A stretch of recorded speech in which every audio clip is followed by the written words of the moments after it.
ও পাতলা খান শুনলাম 5 তলা 10 তলা বিল্ডিং দিতেছ কে রে তুই সব কথা পাস কোনে রে তুই পাস কোনে সব কথা আমি বিল্ডিং দিতেছি 5 তলা দিতেছি না 50 তলা দিমু তুই পাস কোনে কথা না রে ওই পারা না আভাস কইলো তাইলা শুনলাম তাই কইতেছি যে ও 5 তলা দেখছেন তোর অবস্থা কি আরে ঠিকই বলছস কিন্তু সব কথা কাউ কইস না হইছে কি মিস্ত্রি কাছে গেছিলেন মিস্ত্রি তোর মনে করে যে রাজমিস্ত্রির রেট হাতে নাগালি আছে তো টাইস মিস্ত্রির হাতে নাগালি আছে ইট বালু সিমেন্ট কুয়ার যা আছে সব হাতে নাগালে কিন্তু না একটু জিনিস গোসলি পারে কাম ধরাম ও তোর সবই আছে খালি তোর এমন কি না যায় আছে যে কাম ধরে হেঁটেছস না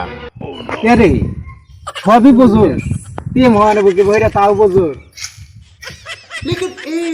কে নাই বে কে না কে হইলি কাম ধরা বুঝোস না